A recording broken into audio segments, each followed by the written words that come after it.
Okey, Assalamualaikum warahmatullahi wabarakatuh dan salam sejahtera.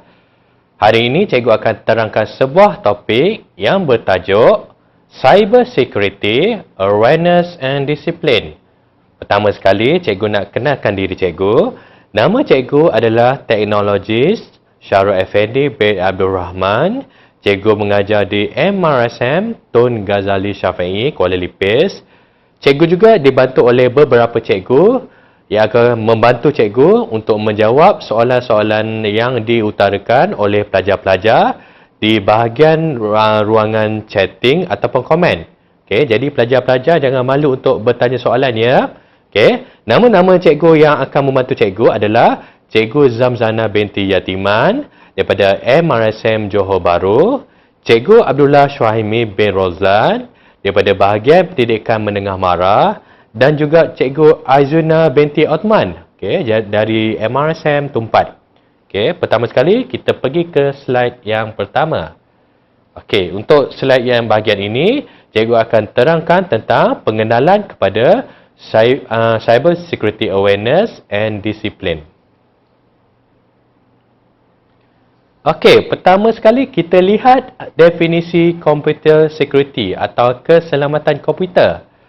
By definition, computer security is the protection of computer system and network from information disclosure, theft of, or damage to their hardware, software, electronic data, as well as from the disruption of the service they provide.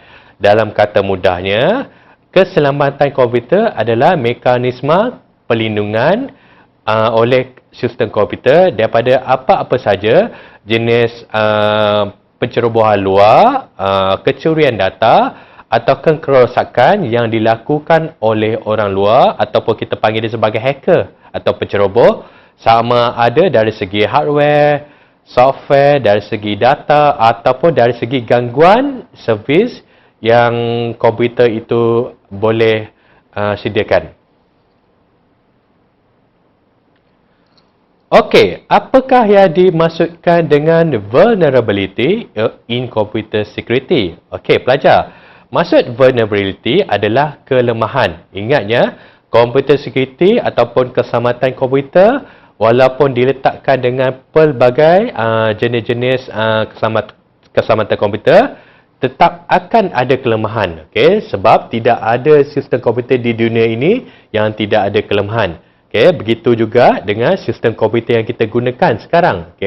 Pertama sekali cikgu akan terangkan apakah yang dimaksudkan dengan definisi kelemahan di dalam sistem komputer. By definition, computer system vulnerability is a flaw or weakness in the system or network that could be exploited to cause damage or allow an attacker to manipulate the system in some way. Dalam bahasa mudahnya, kelemahan dalam sistem komputer adalah dari segi kecacatan atau kelemahan daripada sistem itu, daripada menangkis serangan daripada penceroboh ataupun attacker, sama ada attacker itu untuk memanipulasi sistem yang mereka berjaya cobor dan mengakibatkan kerosakan. Jadi macam cikgu katakan sebelum ini, tidak ada sistem yang boleh menahan apa-apa saja jenis pencerobohan. Tidak ada sistem yang orang kata 100% secure. Jadi kita sebagai pengguna kepada sistem-sistem atau software-software atau aplikasi yang kita gunakan, sama ada dalam komputer ataupun dalam handphone, kita sebagai seorang pengguna, kita perlu ambil tahu bagaimana kita ingin meningkatkan keselamatan device atau laptop yang kita gunakan supaya tidak di-exploit atau tidak dimanipulasi oleh attacker ataupun hacker daripada merosakkan sistem kita atau menceroboh masuk dalam handphone kita untuk mencuri data-data sulit yang sepatutnya hanya kita saja yang boleh tahu. Kemudian cikgu akan terangkan beberapa jenis contoh, tipikal apabila sesebuah sistem mempunyai kelemahan lah ataupun kita panggil dia vulnerabilities. Contoh yang pertama adalah hidden backdoor program ataupun program yang tersorok di dalam komputer tanpa pengetahuan kita. Okey. Apa yang dimaksudkan dengan hidden backdoor program? Okey. Program hidden backdoor ni, program yang jenis ini selalunya dia akan dimasukkan dalam komputer pengguna, dalam komputer pelajar, dalam smartphone pelajar tanpa pengetahuan pelajar itu sendiri. Okay, selalunya program-program yang jenis ini dimasukkan dalam smartphone kita, dalam laptop kita tanpa pengetahuan kita dengan cara-cara tertentu. Cara-cara yang paling tipikal sekali apabila pelajar cuba untuk download software, apps, installer di dalam komputer kita atau smartphone kita tanpa kita ketahui adakah virus ataupun adakah software ataupun adakah aplikasi yang kita download tu adalah daripada laman web yang betul. Okey.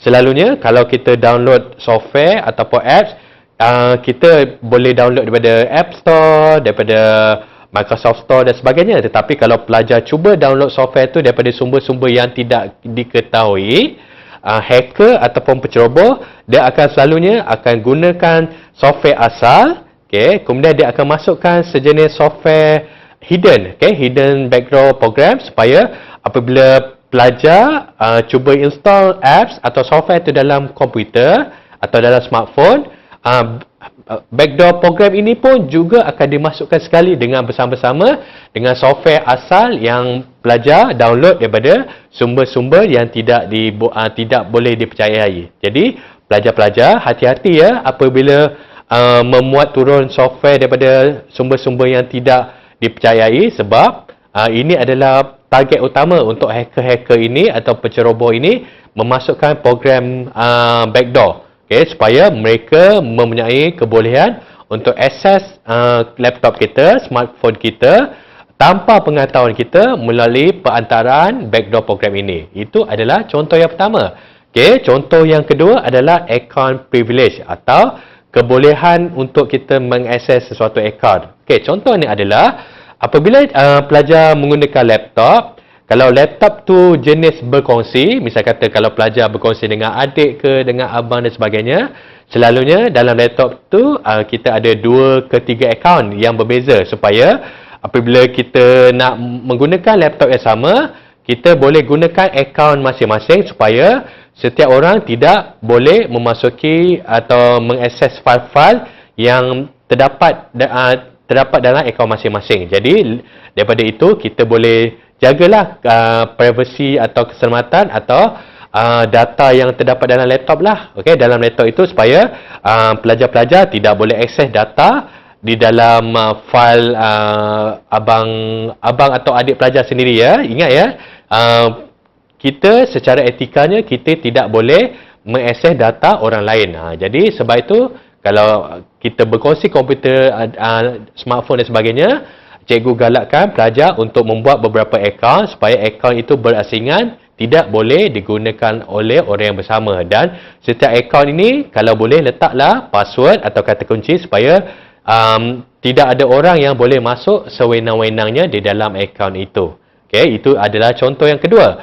Okay, contoh ketiga adalah automated running of script without malware or virus check. Okay, dia hampir sama macam contoh yang pertama tadi, hidden backdoor program, di mana pelajar cuba install, memuat turun atau download software di dalam komputer. Tetapi masa pelajar download software atau memuat turun software itu, ada tak pelajar scan software atau aplikasi yang pelajar download itu? Kalau boleh, setiap kali pelajar download software ke, apps ke, perisian dan sebagainya, cikgu galakkan supaya pelajar untuk scan program itu, okay? Supaya kalau dalam program tu ada virus, antivirus tu dia akan tolong checkkan ada tak backdoor program ke, virus ke, malware ke yang terdapat dalam software yang pelajar cuba install. Jadi kalau antivirus tu dapat kesan ada backdoor program ataupun ada virus yang termasuk sekali dalam program yang pelajar cuba install, jadi antivirus itu akan cuba sekat atau dia cuba hapuskan virus jahat yang cuba masuk di dalam komputer kita. Okay, itu adalah contoh yang ketiga. Contoh keempat adalah unknown security bug in the software. Ingat ya, software yang kita gunakan selalunya ada juga kelemahan dia tersendiri. Maksudnya, apabila software kita install tu, pembangun software, bila dia buat software tu, kadang-kadang software tu dia ada kelemahan yang tertentu. Ingat ya, tiada software yang di dalam dunia ni adalah perfect atau sempurna. Okay? Dia mesti ada kelemahan dia tersendiri, sama ada dari segi fungsi-fungsi tertentu lah yang mungkin boleh dimasuki oleh hacker atau penceroboh. Misal kata kalau software tu tidak ada fungsi untuk letakkan password supaya user lain boleh tukar setting yang terdapat dalam smartphone pelajar. Jadi developer software atau pembangun software dia akan masuk feature keselamatan itulah. Okay, dia akan masukkan password protection supaya tidak ada orang sewenang-wenangnya boleh tukar setting di dalam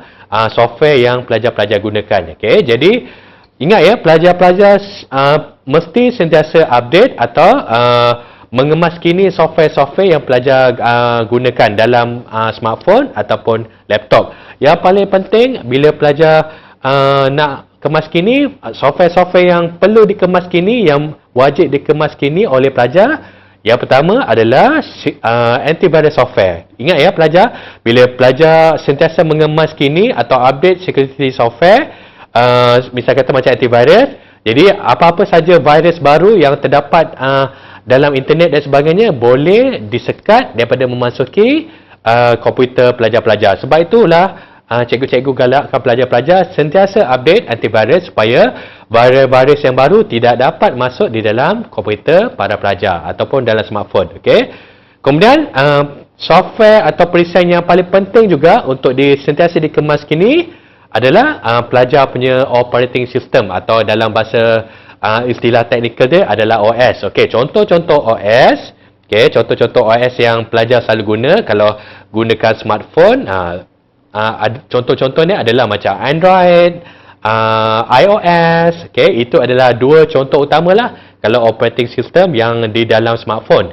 Kalau gunakan laptop, yang paling utama kalau operating system ni adalah Windows 10, Windows 11, Windows 7 dan sebagainya. Jadi Windows ini atau operating system ni pelajar kena sentiasa update atau kemas kini supaya komputer ini sentiasa terhindar daripada apa-apa saja serangan terhadap operating system itu dari segi hacking ke atau virus ke atau malware daripada memasuki komputer pelajar. Okay, jadi ingat ya, setiap kali ada update baru saja, pelajar-pelajar digalakkan untuk update atau kemaskini software-software ini supaya berisiko untuk komputer pelajar atau handphone pelajar untuk diceroboh oleh hacker adalah lebih kurang.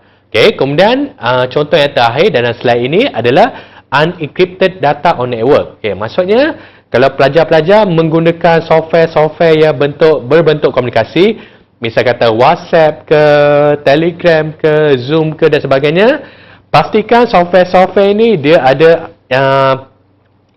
fungsi encryption. Sebab kalau tanpa encryption, mesej-mesej yang pelajar hantar kepada orang lain apabila berkomunikasi, mesej-mesej ini boleh dipintas kalau tidak di-encrypted atau dalam bahasa mudahnya dikunci. Okay, jadi pelajar-pelajar kalau boleh carilah software-software yang ada encryption feature atau fungsi encryption supaya data pelajar tu, data-data pelajar dalam bentuk mesej komunikasi dan sebagainya tidak boleh dibaca oleh lebih daripada seorang lah. Maksudnya kalau pelajar-pelajar bila hantar mesej tu kepada orang yang ingin dituju, jadi mesej itu tidak boleh dibaca oleh orang ketiga atau orang luar. Okay? Dan hanya boleh dibaca oleh orang yang hanya menerima mesej itu saja. Okay? Jadi pastikan pelajar menggunakan software yang ada encryption feature kalau untuk berkomunikasi. Okay? Misal kata kalau setakat yang kita gunakan untuk mesej yang cikgu tahu, WhatsApp dia ada encryption feature, Telegram pun ada encryption feature. Okay? Jadi kedua-dua software ni setakat ni dari segi fungsi menghantar mesej, dia adalah selamatlah, sebab setiap data yang dihantar adalah orang kata dikunci, tidak boleh dibaca oleh orang luar. Okay, sama ada data itu melalui network dan melalui internet dan sebagainya, tidak boleh dibaca oleh orang luar kerana data-data atau mesej-mesej ini telah dikunci atau bahasa mudah dia encrypted. Okay, jadi itu adalah contoh-contohnya. Okay, jadi apakah serangan-serangan terkini dalam cyber security? Okay, jadi ada beberapa, iaitu mobile malware, okay, web attacks, business email compromise ataupun BEC, ransomware, advanced persistent threat APT, malvertising dan identity theft. Jadi kita akan lihat contoh-contoh serangan-serangan yang terkini pada 2022. Okey, pertama sekali tentang mobile malware. Okey, kalau pelajar-pelajar lihat di dalam slide cikgu, terdapat dua gambar di mana dalam gambar ini adalah contoh-contoh software malware yang terdapat banyak di internet atau dalam Play Store yang dimuat turun atau di-download oleh pengguna-pengguna. Jadi, apabila pelajar lihat software-software ini, cuba berhati-hati ya, sebab software ini nampak macam genuine ataupun asli, tetapi software-software ini telah diketahui oleh badan-badan yang menjaga sistem keselamatan cyber. Dia mengandungi fungsi-fungsi yang boleh menceroboh komputer pelajar. Okay, jadi misal kata kalau dalam slide ini ada software Hydra, software Octo, software Coronavirus Finder. Jadi software ni nampak macam genuine, nampak macam betul, tetapi sebenarnya software ni adalah malware. Okay, jadi malware ni secara definisi dia adalah software-software yang mempunyai fungsi yang tidak baiklah terhadap komputer yang dimasukinya. Okay, misal kata kalau dalam contoh gambar ini, Coronavirus Finder ni, jadi software ni dia memerlukan pengguna untuk memasukkan data-data seperti nama, nombor kad kredit, lokasi GPS dan sebagainya. Jadi software ni ataupun malware ini dia boleh tangkap atau boleh cuba menceroboh atau cuba mencuri data-data pengguna dari segi lokasi, nama, nombor kad kredit dan sebagainya. Jadi malware ni agak bahaya sebab dia boleh mencuri data kita yang orang kata kalau tidak dibendung, jadi dia akan mencerobohlah data-data kita yang lain dari segi nama Facebook ke, atau dia akan mencuri data dari segi maklumat dalam akaun bank dan sebagainya. Jadi pelajar-pelajar cuba berhati-hati bila cuba memuat turun software daripada internet, dan kalau boleh carilah software-software itu di dalam tempat yang orang kata yang lebih selamat. Misal kata dalam Google Play Store, dalam App Store dan sebagainya. Jangan download daripada sumber-sumber yang tidak boleh dipercayai, sebab software ini kadang-kadang dia akan mengandungi malware yang dimasukkan oleh hacker atau penceroboh untuk mencuri data-data pelajar. Okey, jadi cuba berhati-hati apabila memuat turun software-software ini. Okey, kemudian contoh-contoh yang kedua adalah web attack. Okey, jadi kalau pelajar lihat gambar di dalam slide ini adalah dua contoh laman web yang telah diceroboh oleh hacker. Jadi hacker ni dia masuk di dalam web tersebut, dia akan cari fail-fail dalam web tersebut yang mengandungi kelemahan. Misal kata mungkin dalam website tu atau dalam web page tu terdapat password yang tidak ditukar oleh website developer atau website admin. Jadi hacker-hacker ni dia boleh masuk terus dalam structure dalam website tu. Jadi dia akan tukar semua elemen di dalam website ini. Okey, contohnya dalam contoh gambar ini, okey, hacker tu dia tukar daripada muka website tu, dia tukar dengan meletakkan mesej-mesej yang tertentu lah untuk menunjukkan hacker ini berjaya menawan atau berjaya menceroboh website ini. Jadi apa yang perlu apabila pelajar membuat website, buat blog dan sebagainya, pelajar cuba letakkan password yang lebih susah apabila untuk login ke dalam blogspot ke, website persendirian pelajar ke, supaya hacker ni dia lebih sukar untuk menceroboh dalam website-website kita. Okay? Misal kata website yang kita boleh gunakan untuk tujuan sendiri macam blogspot, WordPress dan sebagainya. Okay? Jadi pelajar perlu letak password yang lebih susah supaya hacker mempunyai kesukaran untuk masuk ke dalam website tersebut. Okay? Contoh yang ketiga adalah business email compromise. Okay? Maksudnya, okay, kalau contoh ini, yang ini contoh ini lebih relevan kepada sesiapa yang gunakan email di organisasi lah. Okay? Jadi cara serangan ini di mana, okay, apabila hacker tu dia mendapat satu email seorang pekerja dalam syarikat tertentu, hacker ni dia akan orang kata dia akan menyamarlah sebagai salah seorang employee atau pekerja di dalam syarikat tersebut. Kemudian dia akan hantarkan sebuah harga. Sebuah harga ni lebih kepada invoice lah, invoice untuk dokumen supaya membolehkan pengguna dia boleh membuat pembayaran berdasarkan invoice itu. Jadi kalau invoice tu dihantar oleh orang yang luar daripada organisasi, kalau orang yang dalam organisasi tu dia cuba baca email tu dan dia percaya bahawa email tu adalah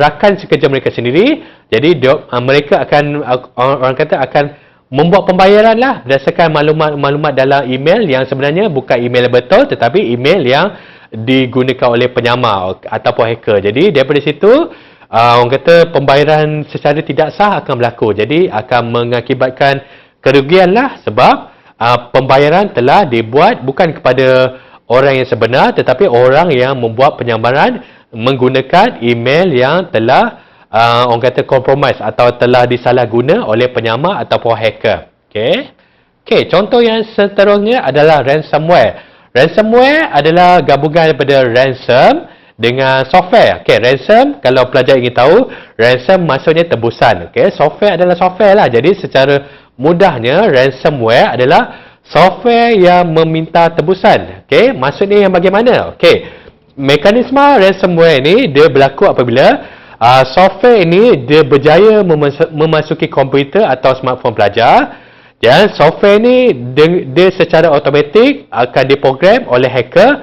Dia akan kunci semua fail-fail yang dimiliki oleh pengguna ataupun pelajar-pelajar. Jadi bila fail ni telah dikunci, pelajar-pelajar bila cuba nak mengakses fail-fail ini tidak boleh dibuka. Okay, sebab fail ini telah dikunci oleh ransomware ini. Jadi cara bagaimana untuk membuka balik fail yang telah dikunci oleh ransomware, pelajar-pelajar perlu membuat pembayaran, pembayaran kepada hacker ini melalui akaun online dan sebagainya.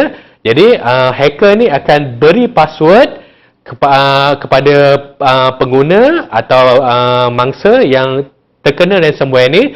Jadi dia daripada password tu pelajar akan cuba atau pengguna akan cuba masuk dalam ransomware. Jadi ransomware ni akan tolong buka balik apakah file-file yang telah dikunci. Tetapi selalunya kalau jenis ransomware, kalau pelajar terkena ransomware atau malware jenis ini, selalunya file pelajar akan dikunci selama-lamanya. Sebab selalunya hacker dia tidak akan tinggalkan trace ataupun kesan dari segi nombor akaun dan sebagainya supaya mereka lebih sukar dikesan. Jadi selalunya kalau pelajar-pelajar atau pengguna-pengguna kalau yang terkena jenis software ransomware ini, selalunya file mereka akan hilang selama-lamanya. Jadi pelajar-pelajar cuba berhati-hati ya kalau terjumpa atau terkena dengan ransomware. Jadi untuk mengelakkan data kita dirosakkan oleh ransomware atau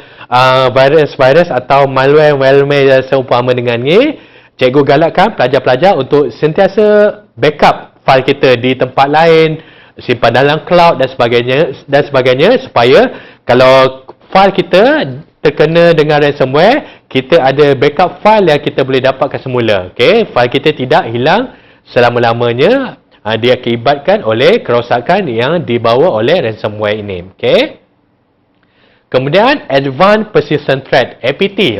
Selalunya serangan yang jenis ni adalah bukan yang jenis individual, okey, tetapi serangan ni dia lebih tertumpu kepada organisasi atau negara-negara lah. Misal kata kalau dalam definisi APT, APT ni adalah sebuah badan yang dibayar, okey, diupah untuk membuat serangan cyber kepada negara-negara tertentu atau organisasi tertentu, misal kata organisasi kerajaan dan sebagainya, untuk melumpuhkan organisasi tersebut atau negara tersebut dari segi kemampuan cyber lah, kemampuan dari segi cyber, kemampuan dari segi ekonomi dan sebagainya. Jadi kalau serangan daripada APT ni selalunya serangan berskala besar. Jadi kerajaan Malaysia akan sentiasa memantaulah serangan daripada APT ni, sebab APT ni adalah serangan berskala besar yang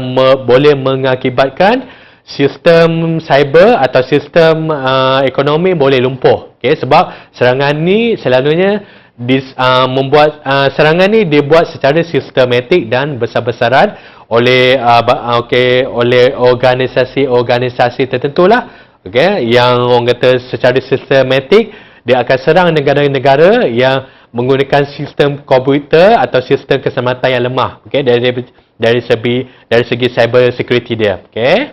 Kemudian contoh yang seterusnya, okay, malvertising. Okay, malvertising ni adalah gabungan daripada malware dan advertising. Okay, dia hampir sama dengan ransomware, cuma mekanisme dia lebih kepada untuk memperdaya pengguna. Okay? Kalau ransomware tadi, dia lebih pada malware yang terus masuk dalam komputer kita, dia kunci file-file kita, kemudian dia akan minta upah tebusan untuk membuka balik file itu. Tetapi kalau contoh malvertising ini, okay, dia adalah orang kata hacker akan cuba letak advertising yang meyakinkan. Okay? Bila letak advertising, misal kata, okay, dalam contoh dalam gambar ini, dia kata komputer pengguna atau komputer pelajar-pelajar terdapat virus. Jadi advertising ni dia akan menggalakkan pengguna atau pelajar-pelajar cuba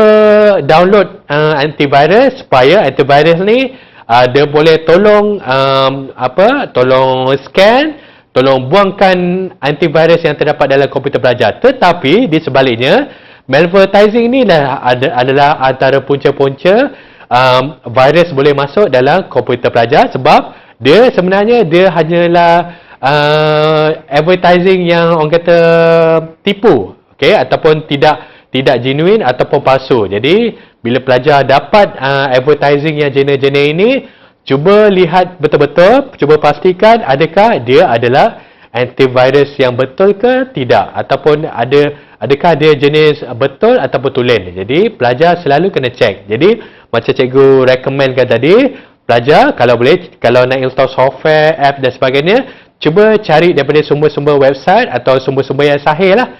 Misal kata macam Google Play, Apple App Store dan sebagainya. Okay, kemudian tentang identity thief. Okay, jadi ingat ya, bila pelajar-pelajar menggunakan Facebook ke, TikTok ke, dan apa-apa saja media sosial, okay, sila pastikan bila pelajar gunakan servis-servis ni, pastikan identiti sebenar pelajar-pelajar disorok ya. Maksud cikgu, bila nak letak gambar, letak detail-detail yang orang kata yang sensitif, misal kata nama, alamat, nombor IC, gambar tempat tinggal dan sebagainya, kalau boleh cuba censoredkan. Okay, cuba censoredkan, cuba kaburkan, supaya kalau hacker yang lain cuba nak orang kata nak masuk dalam akaun sosial pelajar-pelajar, mereka tidak dapat masuk dengan mudah, sebab pelajar-pelajar sudah cuba untuk sorokkan maklumat-maklumat penting, misal kata macam nama penuh, nombor IC, alamat tempat tinggal dan sebagainya, sebab ini adalah sumber utama hacker-hacker cuba untuk dapatkan maklumat. Jadi pelajar-pelajar kalau boleh, data-data penting macam cikgu katakan tadi, nama nama betul, IC dan sebagainya, kalau boleh jangan cuba tunjukkan di dalam media sosial supaya orang kata masalah identiti thief ni atau masalah kecurian identiti ni tidak berlaku. Sebab dengan kita memberitahu nama betul kita, nombor IC kita, maklumat tempat tinggal kita dan sebagainya, nanti orang akan gunakan maklumat yang kita ada tu. Dia akan cuba menyamar sebagai orang lain menggunakan data yang kita ada. Jadi pelajar-pelajar sila berhati-hati ya, sebab identity thief ni pada dasarnya amat berleluasa pada masa kini. Sebab pelajar-pelajar akan nampak, okey, orang akan sentiasa salah gunakan nama kita, nombor IC kita, alamat tempat tinggal kita untuk tujuan yang tidak betul. Okey, jadi pelajar-pelajar sentiasa berhati-hati dengan perkara-perkara ini. Okey, jadi kita akan masuk kepada topik yang seterusnya, Cyber Security Awareness dan Discipline, yang di mana topik ini akan menerangkan tentang kesedaran kita apabila menggunakan ruang-ruang cyber.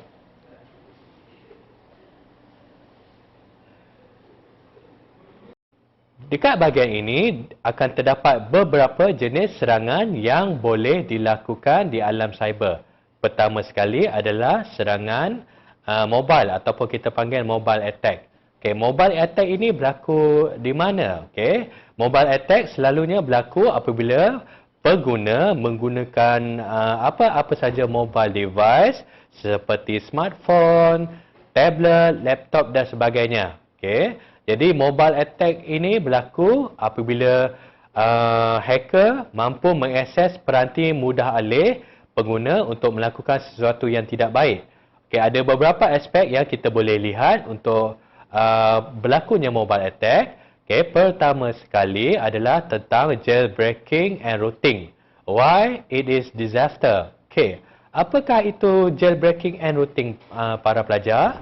Okay, jailbreaking and routing adalah proses di mana pengguna mengubah suai operating system di dalam mobile device masing-masing, terutama sekali untuk device smartphone, okay, seperti iOS dan Android. Okay, jailbreaking adalah proses memecahkan limitasi ataupun limitation di dalam iOS, dan routing pula adalah proses membuang limitation ataupun limitasi di dalam smartphone yang menggunakan Android. Mengapa dia akan memberi kesan yang buruk? Kerana apabila pelajar melakukan jailbreaking atau routing di dalam smartphone masing-masing, dia akan membuka ruang kepada hacker untuk memasuki smartphone pelajar-pelajar dengan lebih mudah. Kerana limitasi atau restriction di dalam operating system tersebut telah dibuang. Jadi menyebabkan apa-apa saja jenis software boleh dimasukkan di dalam smartphone pelajar-pelajar selain daripada menggunakan sumber seperti di Apple Store ataupun Google Play. Jadi dengan menggunakan atau memasang atau melakukan proses jailbreaking ataupun routing, sistem keselamatan di dalam operating system tidak dapat menghalang apa-apa saja software atau apps third party ataupun kita panggil dia software luar daripada memasuki di dalam operating system kita. Jadi sebab itu pelajar-pelajar tidak digalakkan membuat jailbreaking atau routing dengan melakukan modifikasi terhadap smartphone yang digunakan oleh pelajar, kerana seperti yang cikgu katakan tadi, dia akan memudahkan hacker untuk menghantar apa-apa jenis virus, malware, backdoor dan sebagainya dengan lebih mudah, sebab operating system dia dibenarkan untuk menerima apa-apa saja software dari apa-apa sumber selain daripada Apple Store ataupun Google Play. Okay, jadi sebab itu tidak digalakkan menggunakan jailbreaking atau routing proses kepada smartphone. Walaupun smartphone kita boleh menerima apa-apa saja software, tetapi tanpa feature keselamatan yang ada dalam smartphone apabila pelajar melakukan jailbreaking dan routing, virus akan lebih mudah masuk di dalam smartphone pelajar. Kedua adalah tentang penggunaan antivirus di dalam mobile device ataupun smartphone pelajar. Pelajar-pelajar sebenarnya digalakkan untuk memasukkan antivirus di dalam smartphone kerana antivirus ini akan mewujudkan lapisan yang kedua, second layer of protection di dalam smartphone pelajar-pelajar. Sebab itu antivirus digalakkan untuk dipasang atau dimasukkan dalam smartphone pelajar-pelajar supaya apabila pelajar-pelajar handphone pelajar-pelajar dimasuki oleh virus ataupun apa-apa saja software malware, antivirus ini mampu menghalang virus ini daripada memasuki smartphone pelajar-pelajar dan melakukan kerosakan kepada smartphone pelajar. Jadi sebab itu digalakkan install antivirus untuk setiap peranti yang digunakan, sama ada di smartphone, tablet, laptop dan sebagainya. Supaya layer kedua, protection ataupun perlindungan lapisan kedua dapat diwujudkan selain pada perlindungan yang disediakan di dalam operating system. Jadi bagaimana hacker ataupun penceroboh mengawal smartphone para pelajar? Kalau pelajar lihat di sebelah kiri adalah proses di mana routing dilakukanlah dengan memasukkan program-program atau coding-coding yang tertentu untuk membuka limitation atau restriction yang terdapat di dalam operating system. Di sebelah kanan pula, pelajar-pelajar lihat adalah sebuah kamera yang dikawal dari jarak jauh, di mana hacker itu mampu mengakses fungsi kamera smartphone. Jadi dengan cara ini hacker boleh melihat muka pengguna ataupun mangsa yang di mana smartphone mereka telah diceroboh. Jadi oleh itu jadi pelajar digalakkan untuk memasang antivirus dan mengelakkan melakukan proses jailbreaking dan routing di dalam smartphone tersebut.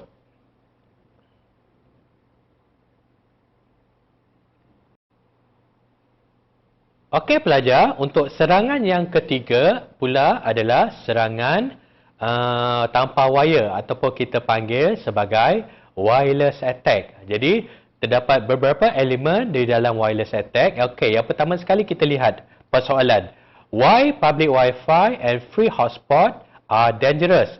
Jadi pelajar-pelajar cuba lihat kenapa penggunaan Wi-Fi umum ataupun public Wi-Fi dan hotspot yang percuma ataupun free hotspot adalah berbahaya kerana semua orang boleh menggunakan public Wi-Fi dan free hotspot tanpa limitation ataupun kekangan, sebab hotspot ataupun Wi-Fi yang jenis ini selalunya semua orang boleh mengakses menggunakannya tanpa memerlukan Wi-Fi password untuk menggunakannya. Jadi bila Wi-Fi atau hotspot ini boleh digunakan oleh semua orang, jadi ada kebarangkalian untuk Wi-Fi ini boleh dimasuki oleh orang-orang yang berniat jahat, seperti hacker ataupun penceroboh. Jadi dengan gunakan public Wi-Fi ini, hacker akan masuk ke dalam connection yang dipancarkan dalam Wi-Fi ini.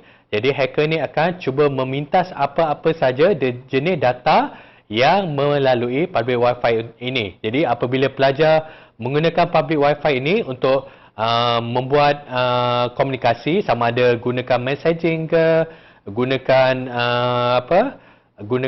software untuk berhubung antara satu sama lain dan sebagainya. Jadi hacker ini mempunyai kemampuan untuk memintas apa-apa saja data yang melalui public Wi-Fi ataupun free hotspot tersebut. Jadi sebab itu digalakkan pelajar-pelajar gunakan Wi-Fi sendiri ataupun hotspot sendiri supaya tidak semua orang mampu untuk cuba mengakses data-data yang digunakan oleh para pelajar untuk menghantar data semasa menggunakan software-software komunikasi. Itu adalah aspek pertama. Aspek yang kedua adalah tentang sniffing and a man in the middle MITM attack on Wi-Fi.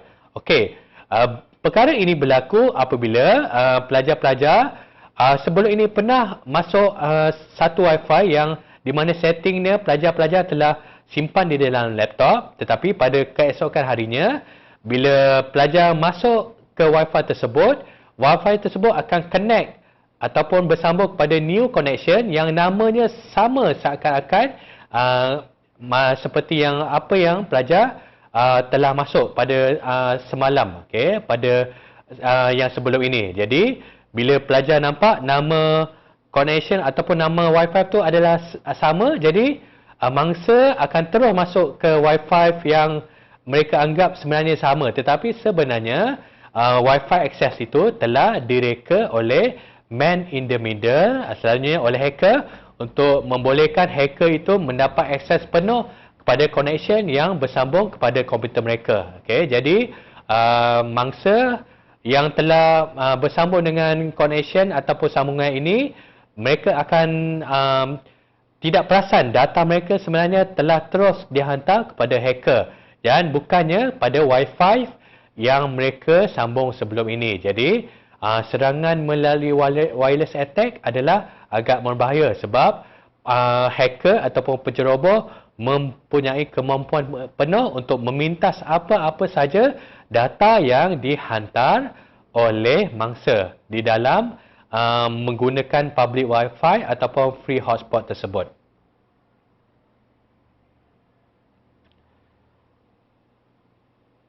Okey, serangan yang seterusnya adalah serangan email and messaging attack.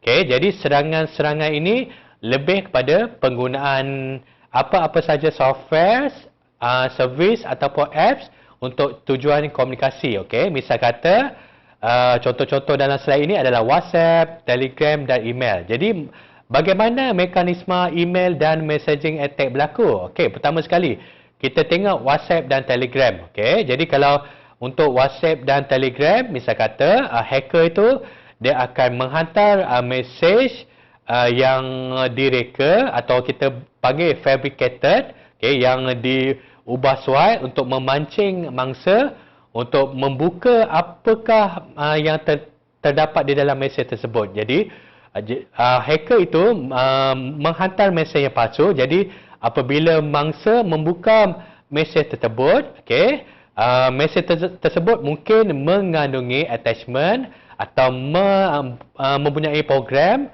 seperti antivirus, seperti virus, maafkan cikgu, seperti virus, malware, hidden program, backdoor program yang terus akan dimasukkan di dalam smartphone mangsa. Jadi dengan cara itu, jadi hacker akan secara tidak langsung akan dapat mengakses apa-apa saja device atau smartphone yang telah memasang atau memuat turun mesej yang telah direka oleh hacker ini. Jadi apa-apa saja mesej yang diterima oleh orang-orang yang tidak dikenali, pelajar-pelajar tidak digalakkan untuk membukanya sebab mesej ini mungkin mengandungi virus ataupun apa-apa saja program yang boleh memudaratkan smartphone dan device para pelajar. Okey. Cara kedua adalah email spoofing. Okay, email spoofing adalah di mana hacker dia akan menghantar email yang direka dalam bentuk tertentu yang dimasukkan dengan attachment ataupun link di mana apabila link tu dibuka, okay, oleh mangsa, mangsa tu akan beranggapan bahawa mereka dibawa ke tempat untuk memasukkan data-data yang tertentu di dalam website-website yang tertentulah. Misal kata, okay, mungkin pelajar mendapat email daripada CIMB ataupun Facebook untuk mengesahkan bahawa mangsa atau para pelajar perlu memasukkan password untuk membolehkan akaun para pelajar diverifikasi. Tetapi sebenarnya email itu dia hanya mengumpan para pelajar untuk memasukkan password ataupun nama user dan sebagainya supaya hacker atau penceroboh dia boleh gunakan data yang diberikan oleh mangsa untuk mengakses akaun yang digunakan oleh mangsa. Jadi dengan itu akaun yang digunakan oleh mangsa boleh dihack ataupun boleh diakses atau boleh diceroboh oleh hacker.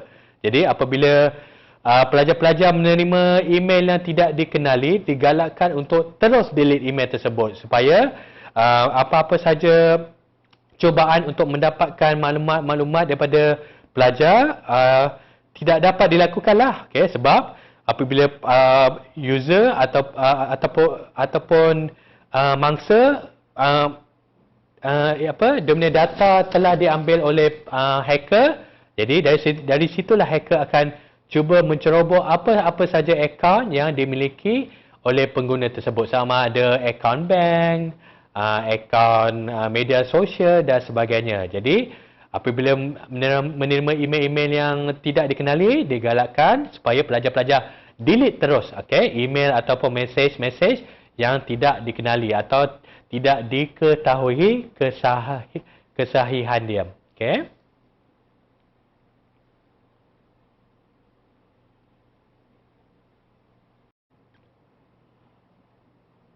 Okey para pelajar, serangan yang seterusnya adalah serangan social engineering. Okey, social engineering attack.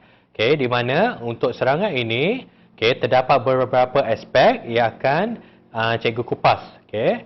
Pertama sekali tentang download attack with Java. Okey, di mana kalau para pelajar menerima apa-apa saja attachment, sama ada dari dalam email, dari dalam messaging software seperti Telegram, WhatsApp dan sebagainya, okey, jangan memuat turun attachment itu sesuka hati. Cek dahulu dari manakah sumbernya, sebab dengan download atau memuat turun software yang kita tidak ketahui kesahihan dia atau sumbernya, dia akan mengakibatkan kita akan install atau memuat turun software-software yang memberi kesan kepada kita punya device lah. Okay. Misal kata macam cikgu terangkan sebelum ini, software-software itu mungkin virus, backdoor program, malware dan sebagainya yang mengakibatkan kita punya device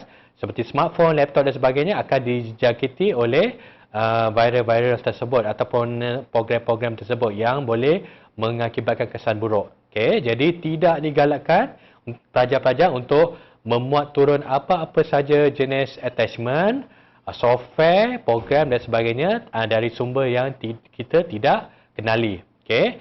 Kemudian jangan pelajar juga digalakkan untuk tidak mempercayai apa-apa jenis panggilan telefon ataupun panggilan daripada app messaging daripada orang yang tidak dikenali, sebab orang-orang ini mungkin akan menyamar, menyamar seperti orang yang kita kenali tetapi sebenarnya tidak. Sebab itu topik ini dipanggil social engineering, di mana bila kita kata-kata tentang social engineering, ia adalah di mana orang yang cuba menyamar seperti orang yang betul tetapi sebenarnya tidak. Jadi orang yang menyamar itu mungkin mempunyai niat yang tidak betul, jadi dia akan dia akan engineer sebuah akaun atau sebuah entiti atau seseorang yang macam orang yang betul, orang yang berautoriti, tetapi sebenarnya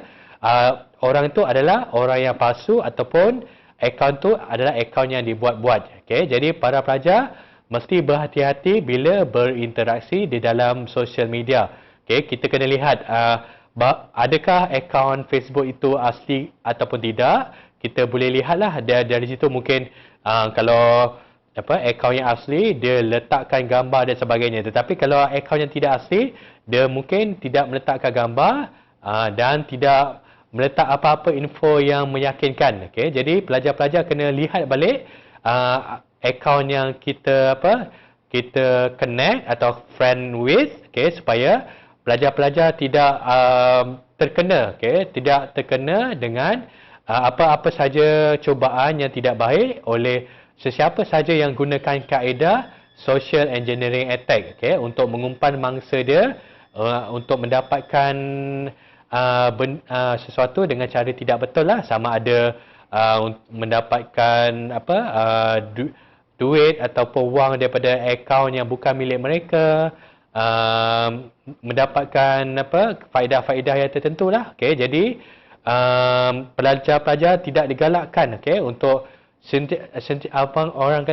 sentiasa berkomunikasi atau terus berhubung dengan orang yang tidak kenali. Okay, jadi di dalam Facebook itu, dalam sosial media seperti TikTok, Instagram dan sebagainya, macam cikgu katakan tadi, tidak digalakkan untuk meletakkan nama penuh, nombor IC, alamat dan sebagainya yang mempunyai data-data yang sensitif yang boleh digunakan oleh penyamar untuk melakukan sesuatu yang tidak baik kepada kita. Jadi itu adalah yang dipanggil sebagai social engineering attack. Jadi kalau pelajar lihat di sini ada beberapa proses bagaimana social engineering attack ini dilakukan. Pertama sekali, attacker perform recognition attack. Dalam proses ini penyerang dia akan lihat dari aspek apa dia akan melakukan serangan. Sama ada dia serang dengan menggunakan mungkin perbualan, mungkin menghantarkan dokumen-dokumen tertentu, menghantar program-program tertentu untuk melakukan serangan.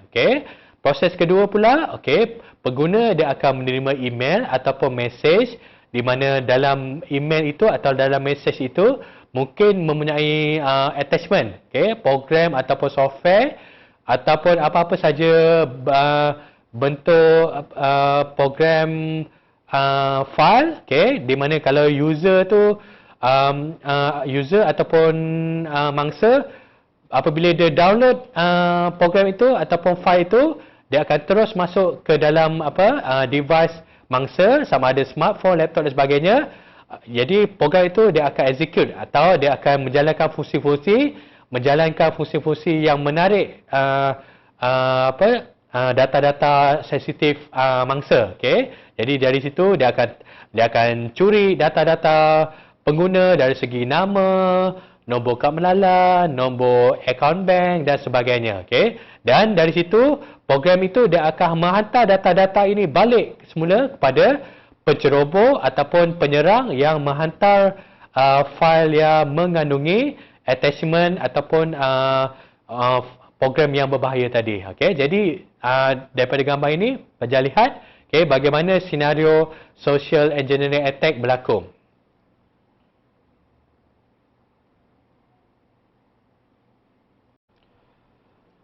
Para pelajar, kalau sebelum ini cikgu telah terangkan mengenai cyber security awareness, kesedaran mengenai keselamatan cyber. Untuk bahagian ini pula, cikgu akan terangkan tentang cyber security discipline. Apakah disiplin yang diperlukan di dalam keselamatan cyber? Terdapat beberapa cara untuk mengelakkan daripada ancaman cyber.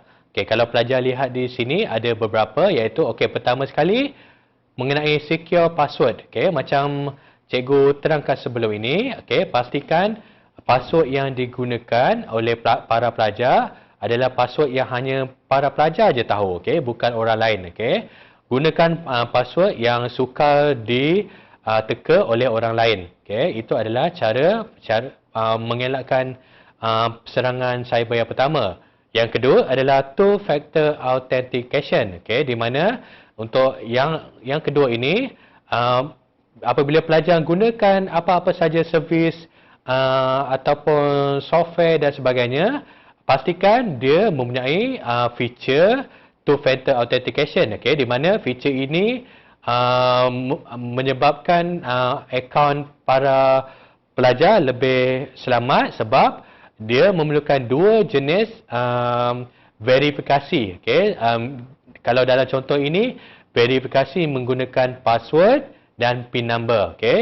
Jadi contohnya apabila pelajar menggunakan Facebook, apabila pelajar masukkan username dengan password di dalam sebuah laptop, kemudian laptop tu akan menghantar satu lagi kod PIN number. Jadi PIN number ni akan dihantar selalunya kepada device seperti smartphone, okey, sebab smartphone selalunya seorang pengguna atau seorang user dia memerlukan satu smartphone, okey, untuk yang orang kata kepunyaan individu tersebut. Jadi bila two factor authentication diwujudkan, jadi user kena masukkan username dengan password di dalam laptop itu, dan laptop itu akan menghantar PIN number di dalam smartphone user tersebut.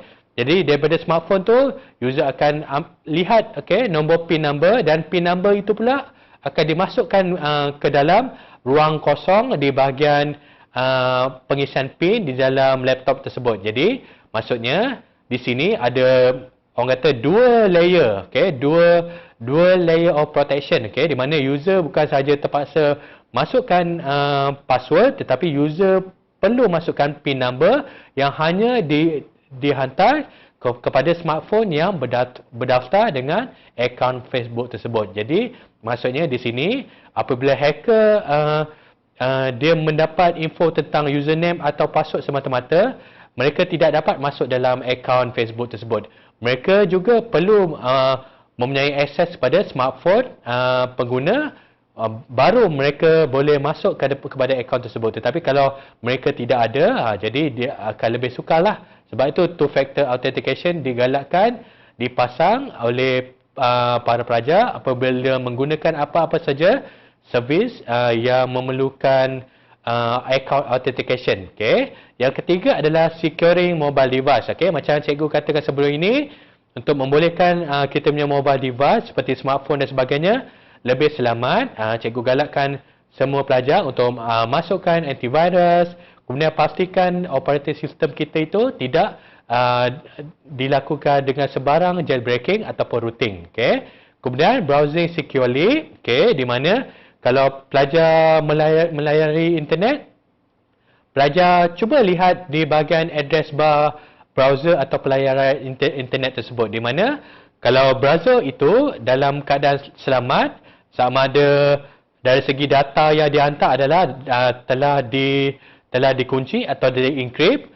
Okay, cuba pelajar pastikan address bar para pelajar gunakan untuk masuk dalam website tertentu bermula dengan HTTPS. Okay, S bermaksudnya secure. Okay, selalunya sebelum ni kebanyakan website menggunakan protokol HTTP. Okay, tetapi untuk lebih memastikan apa-apa sahaja data yang kita hantar di dalam internet adalah lebih secure ataupun telah di-encrypt, telah dikunci, gunakan kaedah meletakkan S, okay, di dalam alamat website supaya connection yang kita hantar di dalam web browser adalah lebih selamat dan telah di-encrypt ataupun telah dikunci. Okay, kita lihat dalam contoh ini dia bermula dengan HTTPS. Okay.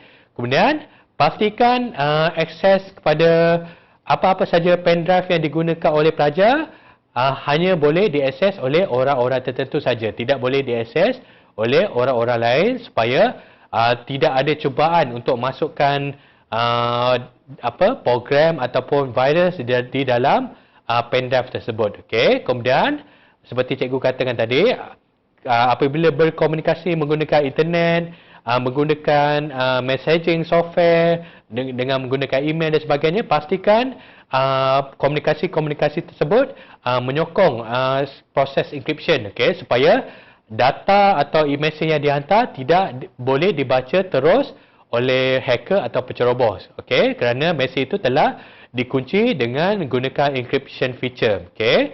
Kemudian pastikan data-data yang pelajar gunakan, mungkin gunakan laptop orang lain ataupun menggunakan komputer di cyber cafe dan sebagainya, pastikan pelajar delete balik file-file ataupun data-data ataupun informasi yang sensitif, okay, supaya data itu atau informasi itu atau program itu atau file itu tidak digunakan oleh orang lain untuk tujuan tidak baik.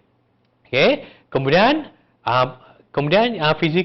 pelajar juga boleh menerapkan physical security measure. Okay. Misal kata kalau pelajar meletakkan laptop di atas meja, pastikan laptop itu dikunci dengan menggunakan kekunci Kenningston dan sebagainya, okey, supaya orang tidak mudah untuk mencuri laptop yang berada atas meja itu, okey. Kemudian pastikan pelajar mengelakkan daripada terkena dengan serangan phishing, okey, di mana email yang dihantar oleh penyamar di mana mengandungi link, di mana kalau link itu diklik oleh para pelajar akan dibawa ke sebuah website palsu yang meminta pelajar untuk memasukkan data-data yang sulit seperti nama, IC, nombor akaun bank dan sebagainya. Jadi dari situ elakkan daripada membuka apa-apa saja email, apa-apa saja mesej yang diragui, okey, sebab dari situlah hacker ataupun penceroboh mencuri data-data kita. Okey para pelajar, untuk di bahagian ini pula cikgu akan terangkan apakah aspek-aspek yang kita boleh buat untuk mengelakkan sebarang isu dari segi keselamatan cyber. Okey. Okey, untuk bahagian ini kita akan lihat dari aspek malware. Okey, macam cikgu katakan sebelum ini, malware adalah apa-apa saja software yang terdapat di dalam komputer yang mempunyai fungsi-fungsi yang tidak baik. Okey, misal kata contoh-contoh malware adalah virus, backdoor, spyware, ransomware dan sebagainya. Okey, jadi di sini semua poin-poin ini cikgu ambil daripada artikel yang bernama Cyber Security Behavior Among Higher Education Student in Malaysia yang telah ditulis pada tahun 2017. Okey, jadi dalam poin-poin ini cikgu ada letakkan beberapa warna untuk menunjukkan tindakan yang dilakukan oleh responden di dalam artikel ini. Di mana kalau berwarna hijau ini menunjukkan tindakan tu banyak dilakukan oleh responden. Kalau yang berwarna kuning ini adalah di mana hanya sesetengah responden saja yang melakukan benda tersebut. Tetapi kalau poin ini berwarna merah menunjukkan kebanyakan responden berbuat demikian. Okey, kita lihat poin yang pertama. Okey, opening an email attachment from stranger.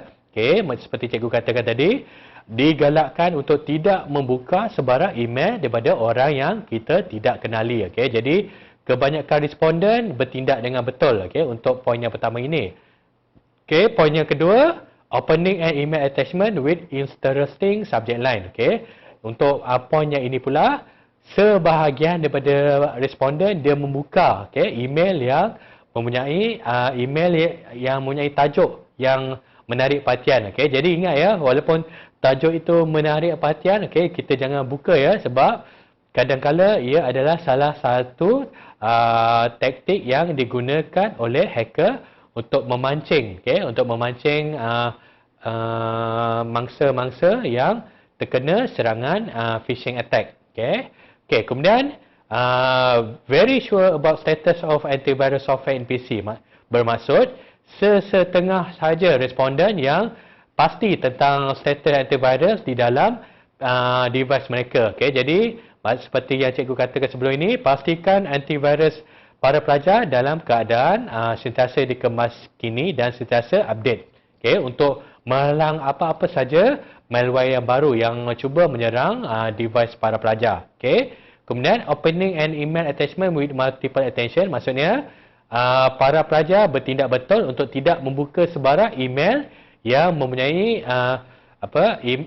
file-file yang tertentu, pelbagai jenis file yang tertentu. Jadi jangan buka ya, sebab file-file attachment ini mungkin mengandungi file program yang mempunyai fungsi-fungsi yang boleh merosakkan komputer para pelajar.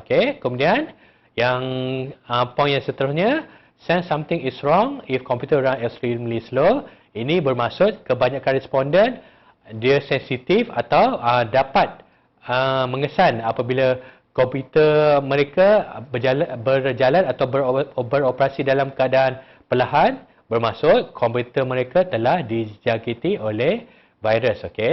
Kemudian semua responden bertindak betul dengan memasang antivirus, anti-spyware dan firewall software di dalam komputer mereka. Okay? Di mana kalau antivirus software ni digunakan untuk menghalau virus, okay? Anti-spyware ni pula untuk menghalau apa-apa saja spyware program. Okay? Spyware program adalah program yang direka untuk mengintip, okay? Untuk mengintip dan mencuri apa-apa saja data atau informasi yang sulit di dalam komputer mangsa. Okay? Kemudian kalau firewall ni pula, dia mengelakkan apa-apa saja connection komputer yang tidak dibenarkan daripada memasuki atau bersambung dengan komputer mangsa. Okay?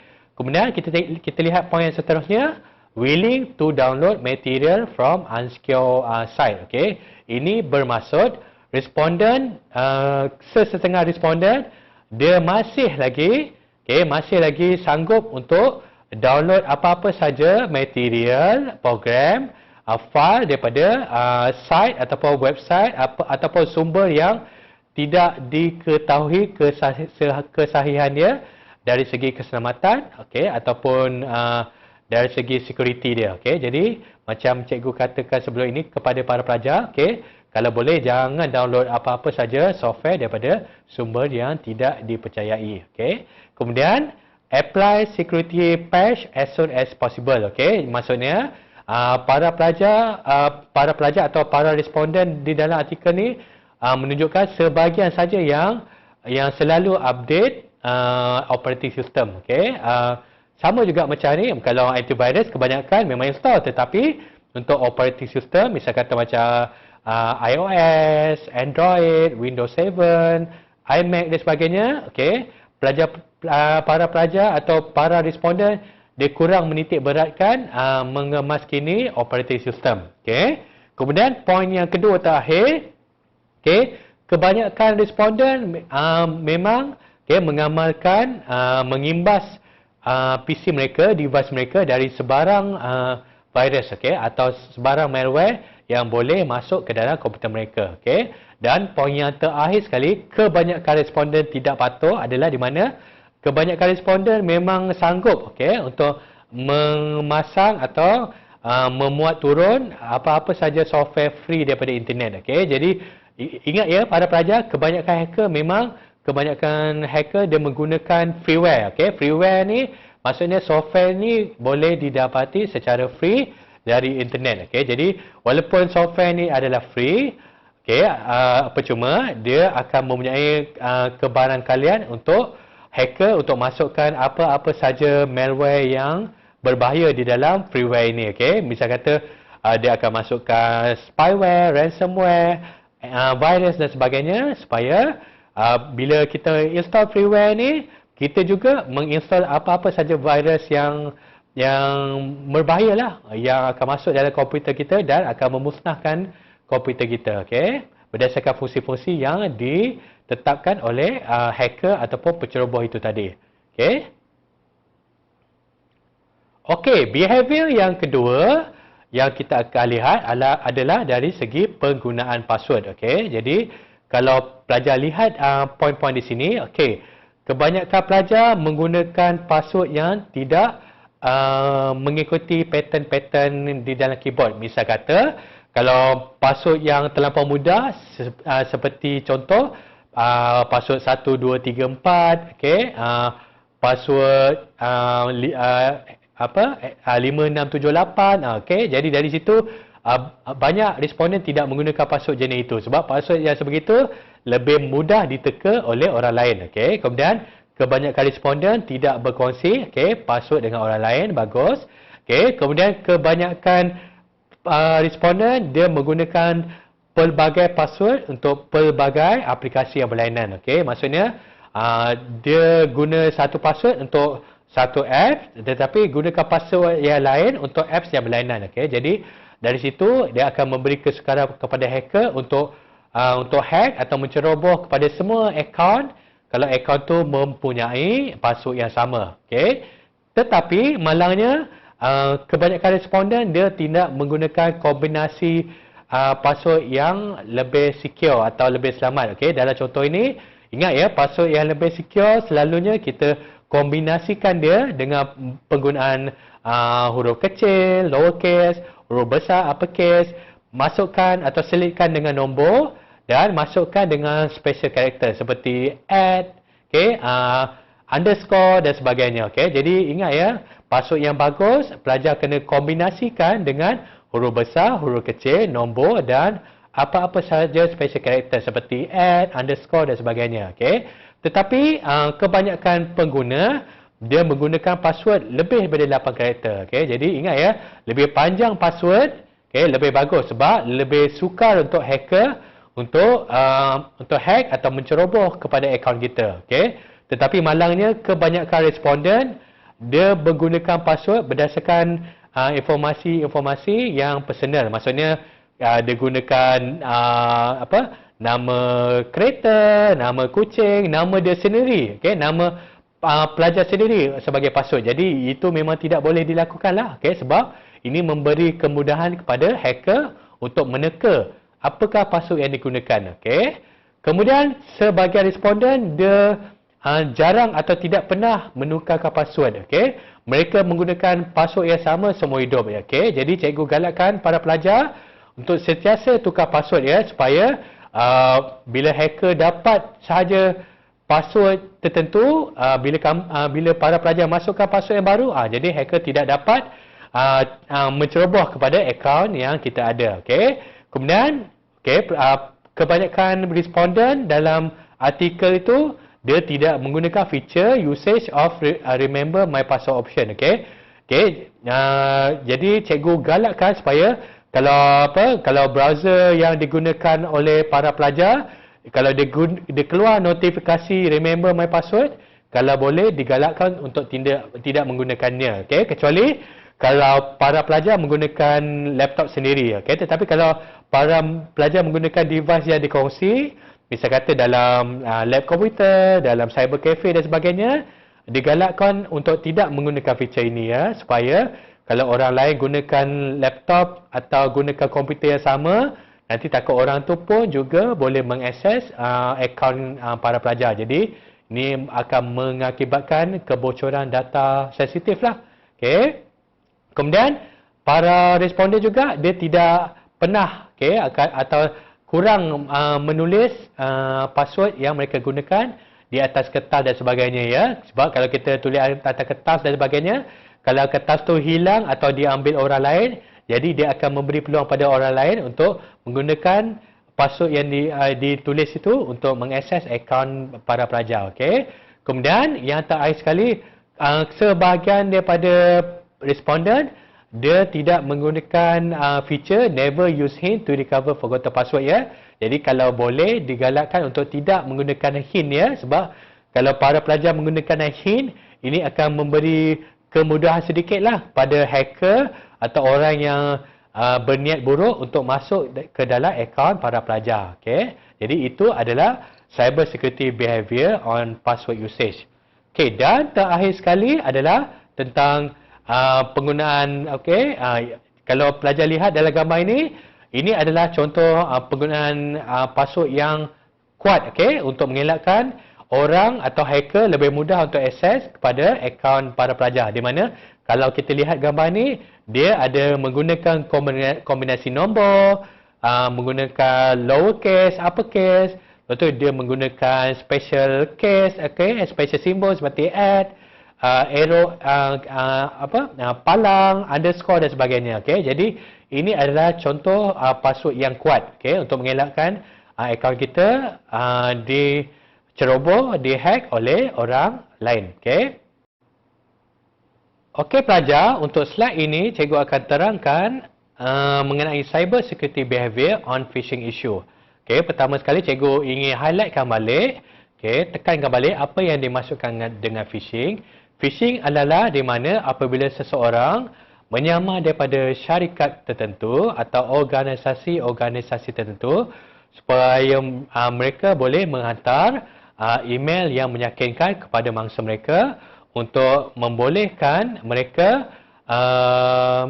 mengumpan mangsa mereka untuk memasukkan info-info mengenai nama, nombor IC, tentang info tentang account bank dan sebagainya melalui email tersebut. Okey. Jadi, apakah isu-isu apabila pelajar-pelajar menghadapi isu mengenai phishing? Okey, pertama sekali, kebanyakan responden menganggap bahawa walaupun mereka sebagai seorang student, sebagai seorang pelajar, mereka tidak akan menjadi target pada phishing attack, mungkin kerana mereka menganggap mereka tidak ada kepentingan yang boleh orang kata orang yang melakukan phishing ini mengambil tindakan. Okey, sebagai contoh, sebagai seorang pelajar mungkin kita tidak ada maklumat tentang akaun bank, tetapi sebenarnya tanggapan itu adalah tidak tepat kerana yang melakukan phishing ini mungkin boleh mengambil info-info dari segi alamat tempat tinggal dan sebagainya. Dari segi alamat tempat tinggal itu, orang yang melakukan phishing ini dia boleh mengetahui dengan lebih lanjut mengenai keluarga kita. Okay? Jadi jangan menganggap walaupun kita sebagai seorang student, kita tidak akan dapat serangan daripada phishing attack. Okay? Sebab kita juga mempunyai hubungan dengan keluarga kita, yang di mana keluarga kita juga mempunyai informasi-informasi yang boleh digunakan oleh phishing attack untuk memancing info-info mengenai maklumat akaun bank dan sebagainya. Okay? Kemudian, sebahagian pada responden juga sanggup untuk mengklik hyperlink di dalam email message. Okay? Ingat ya, kalau siapa yang menggunakan phishing attack, mereka selalunya menggunakan hyperlink. Okay? Jadi hyperlink ini akan menyebabkan mangsa dia klik hyperlink itu dan pergi ke website yang tertentu yang mungkin mereka menganggap website tersebut adalah betul, tetapi sebenarnya website itu telah direka atau difabrikasi oleh orang yang melakukan phishing ini. Kemudian di dalam website itu dia akan meminta mangsa memasukkan informasi-informasi yang tertentu, misal kata dari segi username, password dan sebagainya, dan dari segi situ penyamar itu akan mendapat info-info itu dan menggunakan untuk tujuan-tujuan yang tidak betul lah. Okay. Kemudian para responden juga mengatakan mereka tidak mudah percaya kepada email yang mengandungi kontes, ganjaran dan juga hadiah. Okay. Maksudnya mereka bertindak betul. Namun begitu, sebahagian daripada responden tidak menggunakan URL yang mengandungi HTTPS. Ingat ya pelajar, kalau URL yang mengandungi HTTPS adalah dia merupakan connection yang mengandungi encryption. Jadi apabila pelajar menggunakan connection URL yang mengandungi HTTPS, bermaksud connection yang digunakan oleh pelajar untuk menghantar data, kesemua data itu adalah di dalam bentuk encrypted ataupun dikunci. Jadi tidak akan dapat dibaca oleh orang yang cuba memintas connection atau sambungan tersebut. Okay? Jadi para pelajar juga boleh melihat connection itu adalah secure dengan melihat simbol padlock ataupun mangga di dalam browser yang pelajar-pelajar gunakan. Okay? Dan kemudian untuk mengelakkan kita daripada kena dengan phishing attack, digalakkan untuk para pelajar untuk memasukkan URL di dalam browser. Jangan klik link itu, tetapi kita hafal link yang terdapat dalam email itu, kita cuba klik di dalam browser itu. Adakah browser itu membuka website yang sepatutnya, ataupun mungkin browser itu akan redirect atau pergi ke website yang orang kata direka oleh yang melakukan phishing attack itu untuk memancing mangsa mereka. Kemudian apabila membuka email yang dihantar oleh orang-orang tertentu atau orang-orang yang kita tidak dikenali, janganlah kita memberi informasi yang sulit, seperti contoh nama, nombor IC, alamat tempat tinggal, maklumat tentang akaun bank kepada sesiapa saja. Sebab informasi ini sepatutnya hanya diketahui oleh pelajar-pelajar itu sendiri atau orang yang berhak untuk mengetahui informasi ini dan tidak boleh diketahui oleh orang lain.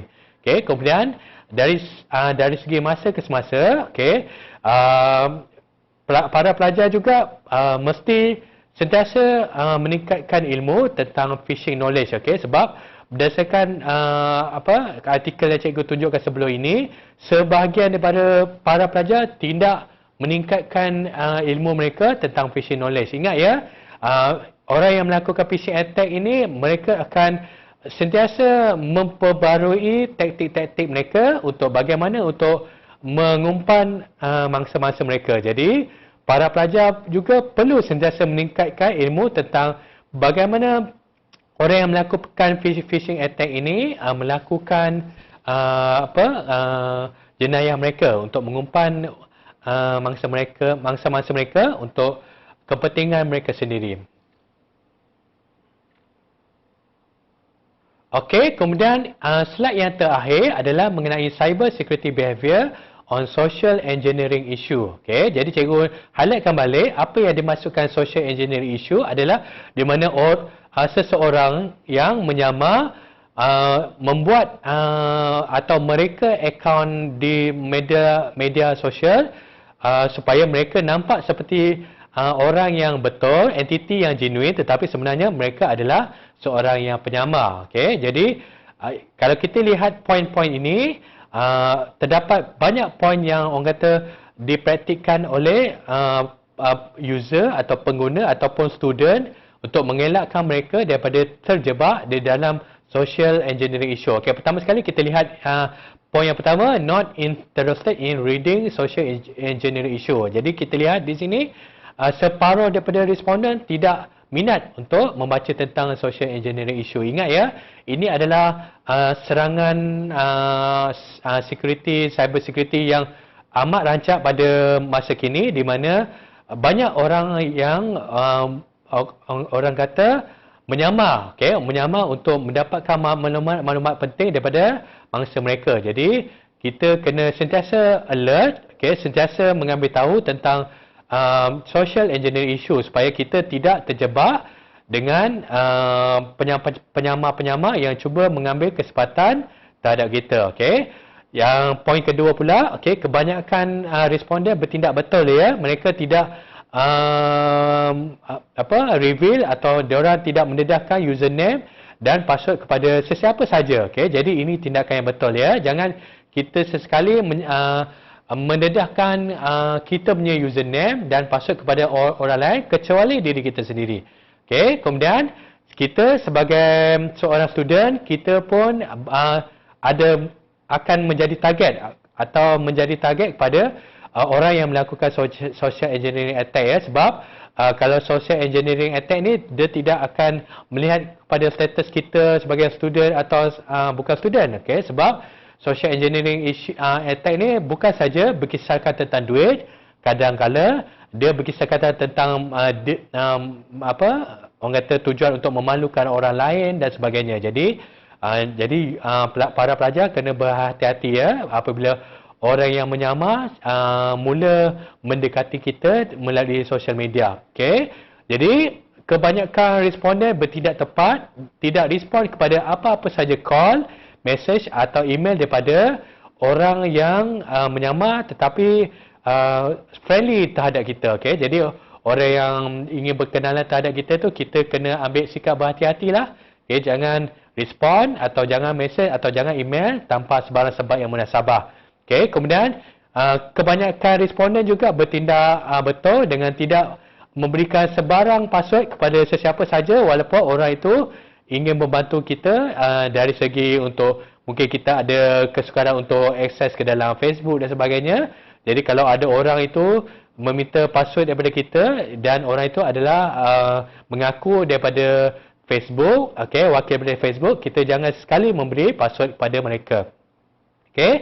Kemudian not feeling intimidated with question by someone. Jadi sebahagian daripada responden mereka berasa mereka agak orang kata khawatir lah apabila ditanyakan soalan secara menakutkan oleh seseorang. Jadi ingat ya, apabila seseorang yang kita tidak kenali cuba bertanyakan soalan yang menakut-nakutkan kita jangan takut ya, sebab mereka ini menggunakan taktik-taktik sebegitu untuk menakutkan kita supaya kita berasa panik, dan apabila kita panik, kita akan mula memberi informasi-informasi yang orang kata yang sulit kepada mereka, dan dari situ mereka akan exploit segala informasi-informasi yang kita beri untuk tujuan-tujuan tidak baik. Okey, jadi para pelajar kena menyiapkan diri. Okey, jangan sekali takut dengan apa-apa saja orang kata ugutan atau orang yang ingin menakut-nakutkan kita dengan soalan-soalan untuk supaya kita boleh memberi informasi-informasi yang sepatutnya mereka tidak boleh tahu. Okey. Kemudian kebanyakan responden bertindak betul, okey, dengan tidak berkomunikasi dengan siapa saja walaupun mereka nampak, okey, nampak macam bersipati dengan kita. Okey, kita jangan berkomunikasi dengan siapa saja yang kadang-kala bukan menyamar nampak macam bersipati terhadap kita. Okey, tetapi sebenarnya mereka tidak. Okey, dan terakhir sekali, kebanyakan responden bertindak betul untuk tidak memaparkan atau tidak mendedahkan sebarang informasi sulit untuk sebarang jenis keadaan. Okey, ingat ya, informasi sulit hanya kita saja yang perlu tahu, orang lain tidak perlu tahu, walaupun orang itu mengatakan mereka daripada LHDN ke, daripada Kementerian Kesihatan dan sebagainya, kerana mereka perlu bertanya benda itu berdasarkan orang kata kehendak undang-undang. Okey, mereka tidak boleh sewenang-wenangnya meminta maklumat-maklumat itu daripada telefon, daripada Facebook, daripada Instagram dan sebagainya. Tidak boleh ya. Mereka perlu berurusan atau mereka perlu dapatkan maklumat itu orang kata direct daripada kita secara bersemuka, tidak melalui perantaraan email, media, sosial media dan sebagainya. Okey, jadi itu antara contoh-contoh isu yang para pelajar perlu peka supaya para pelajar boleh bertindak dengan tepat untuk mengelakkan para pelajar terjebak, okey, dalam isu-isu cyber security.